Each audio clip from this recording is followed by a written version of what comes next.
তুমি কেমন আছো?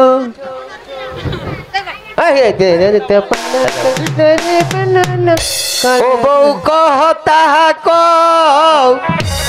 কবে ওই মো আমি বাপ আমার কানে কইয়া দাও।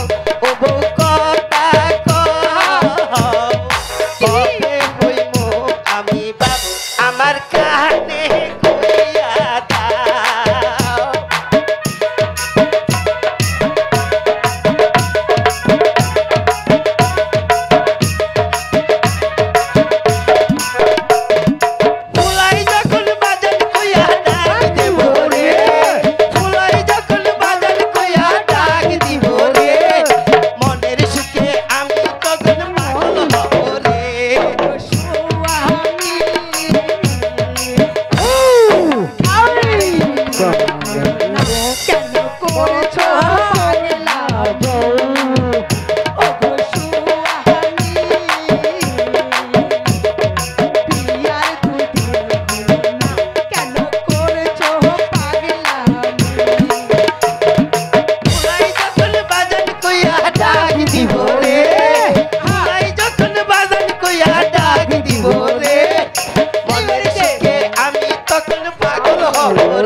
তুই তো আয়া বললা তোমরা ঠিক আছো তো?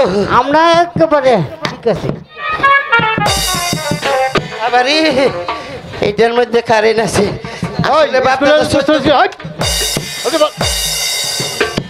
আমি না এই স্যার শুনেন, মারবেন ভালো আসতে পারে দিবেন। আমার শরীরটা রেখে তোলার বস্তা পাইছেন যে মাইরা দিবেন। স্কুলে এসে তো মদন কুমারকে দেখছি না কেন? ও মদনাসুরের মদন কুমার কি স্কুলে আসে নাই? ও মদনাসুরের কথা ও স্যার এর কি পড়ে? হাই জন্টো মন্টো, মদন কুমার স্কুলে আসে নাই স্যার। মদন কুমার যেখানে আছে সেখান থেকে কান ধরে স্কুলে নিয়ে আসবে। বল ভাই আমরা যাইতো। এই তোরা মায়ের খাইতে রসো, মায়ের দিতে রসো। আমি মায়ের আগেও নাহি পিছেও নাহি। ওই মদনাসুরের জেনে পাইবে কান ধইরা লই আইবা। তাড়াতাড়ি যা। হাই তাড়াতাড়ি যাও। ও স্যার আমি হ্যাঁ ধরে না, আমি একটু ব্যায়াম করে লই। তাড়াতাড়ি। বাবা বাবা দেখছো?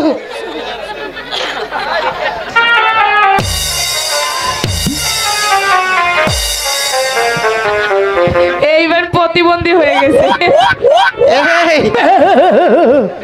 স্যার আসলে তো এর মির্জি আমার আছে। এই স্যার রাখেন। দেখছেন স্যার আমি স্কুলে পড়বো না, আমার চরিত্র নষ্ট হয়ে যাইব। 10টা মিনিট করে এখানে বসো। আরে এই স্যারের চোখে টিপ মারলে আমি ঠিক দেখি কিবা ওই যে দেখি কিবা। 10টা মিনিট করে এখানে বসো। বইতা মইতা কইছি। ওর বাবা রে এই কি খায়? এই হ্যাঁ বুঝি গেছে। দেখছো? এই যে স্যার দইরা আনছে, আমি আনি নাই। ও স্যার হ্যাঁ একটা মাইতা লই আমি। এই উঠে খারা খারা খারা বাবারি হাত কইরা রে সিরি এই মাইর মাইলো রে রে ভাই ধর ধর ধর।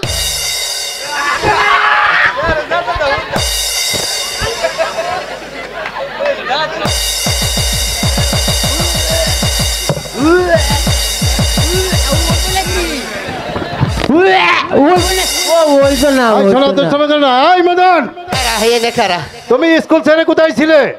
স্যার আমি আইতে সময় আমার কয় আলোমা ওই মদন আমি আমার না একটু সমস্যা, আমার দুগা তেতুই বেড়ে দিয়ে আসাম এর আগে আমার আইতে। তারপর কি স্যার দুগা তেতুই বেড়ে দিয়েছি। তারপর বলো, তারপর কি হয়েছে? তারপর স্যার আমি আস্তে আস্তে হাসা কথা কো, হাসা নাইলে ফাটাইলাম। স্যার গো তুমি সত্যি করে বলো। আমি স্কুলে না গেলে স্যারে না আমারে মারবো। তখন আলু ভাই আমারে কইলে স্যার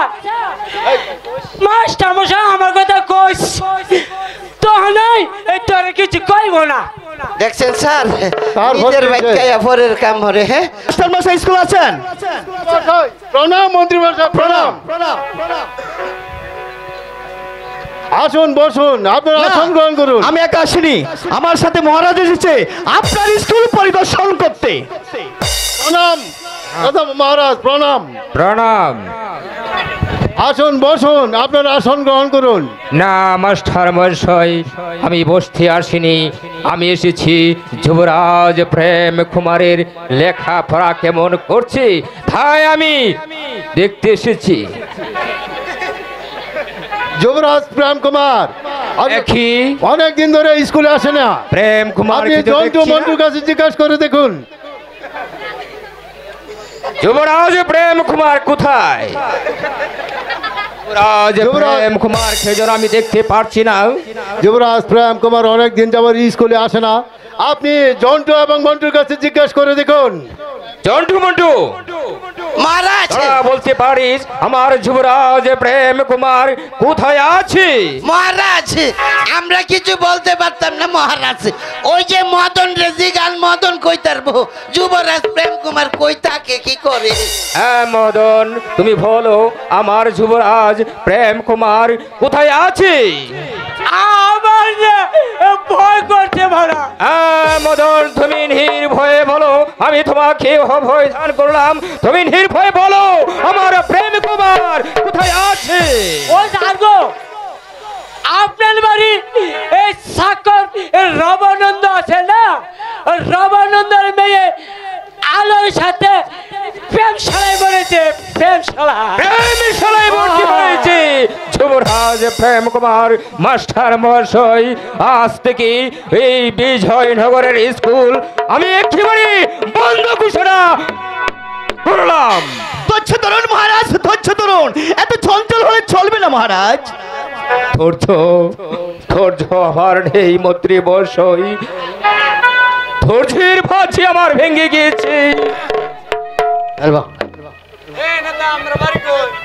তাই তাই আজ আমি চিরতরে এই স্কুল বন্ধ করে দিলাম। রাজা মহাশয় চিরদিনের জন্য স্কুল বন্ধ করেছে, তাই সকলের ছুটি।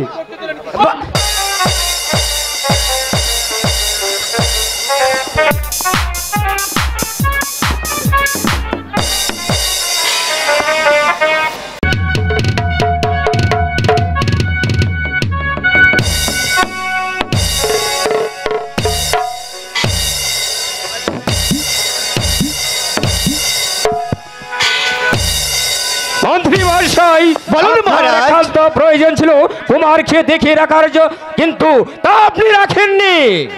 মহারাজ, আমি রাজ্য পরিচালনার কাজে সর্বদাই আমি আপনার সাথে ছিলাম, তাই আমি যুবরাজ প্রেম কুমারের খবর আমি রাখতে পারলাম না মহারাজ।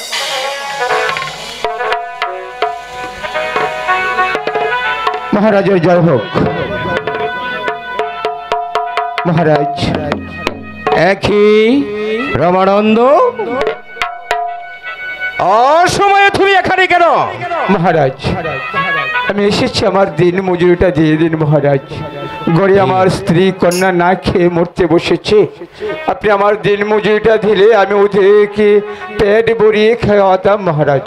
দিন মজুরি তো দূরের কথা, এই মুহূর্তে তুমি এই রাজ্য থেকে চলে যাবে। মহারাজ ধৈর্য ধরুন মহারাজ, ধৈর্য ধরুন, এত উন্মাদ হলে চলবে না মহারাজ। মহারাজ কি বলছেন আপনি মহারাজ? হ্যাঁ, আমি এমন কি অপরাধী করেছি আপনার এই বাগানে চাকরি করি যার কারণে আমি আমার স্ত্রী কন্যা নিয়ে রাজ্য ছেড়ে চলে যেতে হবে? ওগো মহারাজ, আপনি আমাকে ক্ষমা করে দিন মহারাজ। আমি যদি কোনো অপরাধ তুমি কি অপরাধ করেছো, তুমি কি অপরাধ করেছো তুমি তা শুনতে চাও? তোমার ভীর ভুবন ভরা রূপ দিয়ে ওই পাড়ার ছেলেদের মাথা কেষ্ট করেছো, আর বলছো তুমি কি অপরাধ করেছো?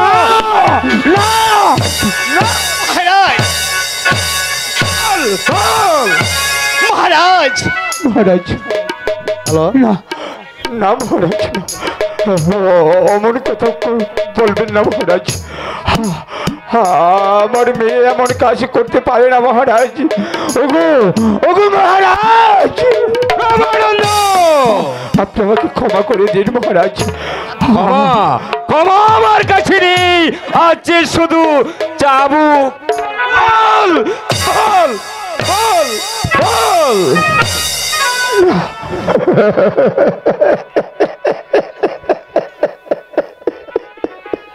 মহারাজ, ওগো মহারাজ, আপনার এই রাজ্য ছাড়া যে আমি কোথাও চিনি না, জানি না। আমি কোথায় আমার স্ত্রী কন্যাকে নিয়ে চলে যাব মহারাজ? আপনি আমাকে ক্ষমা করে আপনার এই রাজ্যের এক কোণে একটু স্থান দেন মহারাজ।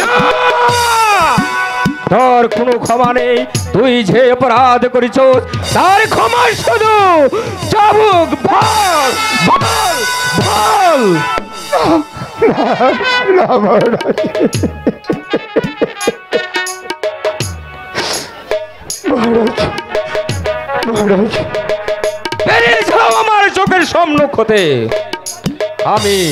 আমি তোকে দেখে আমি পারছি না, আমার কাছে তোকে অসহ্য লাগছে। চলে যাও মহারাজ। সত্যি কি আমার এই রাজ্য ছেড়ে চলে যেতে হবে মহারাজ? আজ চলে যেতে হবে। এ তো বিশাল এক রাজ্যের এক করে আমার একটু স্থান হবে না মহারাজ? না, তোমার স্থান আমার এখানে নেই, তোমার স্থান ওই দেশে। তাই যাচ্ছি, তাই যাচ্ছি মহারাজ। তুমি যাবার সময় আমি আপনাকে দুটি কথা বলতে চাই মহারাজ। হ্যাঁ বলো। আপনি হয়েছেন এই বিজয়নগরের রাজা, আমি আপনার রাজ্যের একই প্রজা। আপনার এই রাজ্যের মধ্যে আমি মালির কাজ নিয়েছিলাম স্ত্রী কন্যাকে নিয়ে সুখে থাকার জন্য।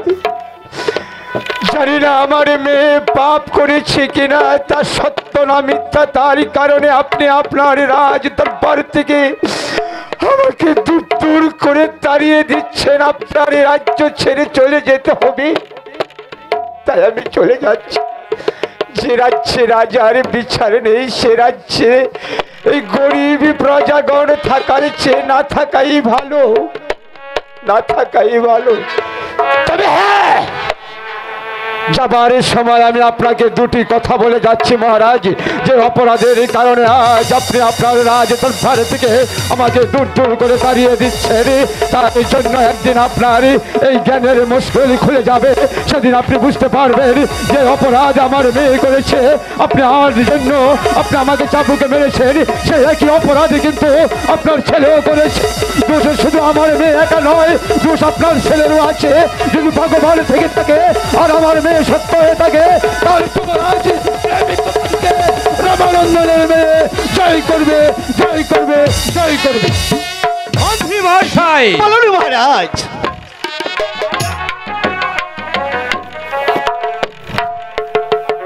সভার বন্ধু আমাকে সেভাবে অপমান করে চলে গিয়েছে। ধৈর্য ধরুন মহারাজ, ধৈর্য ধরুন। ধৈর্য আবার নেই। ধৈর্য আমি কেমন করে করবো? মন্ত্রী মহাশয়, ওই কে আছিস? সেনাপতিকে পাঠিয়ে দে। যাও, মান সিংহ সেনাপতিকে রাজবারে পাঠিয়ে দাও। তাই যাচ্ছি মহারাজ, আমি তাই যাচ্ছি। হুঁশিয়ার, সাবধান। জানি না প্রথমবারের মতো মহারাজ কেন আমাকে রাজ দরবারে স্মরণ করেছে। আমি গিয়ে দেখি। মহারাজের জয় হোক, মহারাজ জয়। বলুন মহারাজ, আমাকে কেন স্মরণ করেছেন? সেনাপতি মহাশয়, আমি আপনাকে স্মরণ করেছি। আমার পুত্র যুবরাজ প্রেম কুমার আমারই ভারীর চাকর রামানন্দের মেয়ের সঙ্গে সে করেছে অবাধে ভালোবাসা। আর তুমি যাকে যেখানে যেই অবস্থায় পাবি তাকে শৃঙ্খলিত করে আমারই রাজ দরবারে নিয়ে আসবি। একই বলছেন মহারাজ। যুবরাজ প্রেম কুমার আপনার একমাত্র স্নেহের পুত্র, স্নেহের পুত্রকে শৃঙ্খলিত করে আনা ভালো দেখায় না মহারাজ। ওনাকে বলুন যুবরাজ প্রেম কুমারকে সম্মানের সহিত রাজ দরবারে হাজির করতে। মহারাজ, হ্যাঁ মহারাজ, আপনার আদেশ পেলে এই মুহূর্তে ছুটে যাব বিজয়নগরীর রাজ্যে যে কোনো প্রান্তে থাকুক না কেন যুবরাজ প্রেম কুমারকে বন্দি করে নিয়ে আসবো আপনারই রাজ দরবারে। শ্রাবতী মহাশয় আপনি যান প্রেম কুমারকে যেখানে যে অবস্থিত পাবেন শৃঙ্খলিত করে আমাদের রাজপ্রাসাদে নিয়ে আসবেন যান। হ্যাঁ মহারাজ, আমি তাই যাচ্ছি। যদি ফিরে আসতে না পারি তবে বৃথাই আমার নাম সেনাপতি মানসিংহ নয়। মন্ত্রী মহাশয় বলুন মহারাজ। আমি এখন বহুত ক্লান্ত, আমার এখন বিশ্রামের প্রয়োজন। তাই চলুন মহারাজ, তাই চলুন।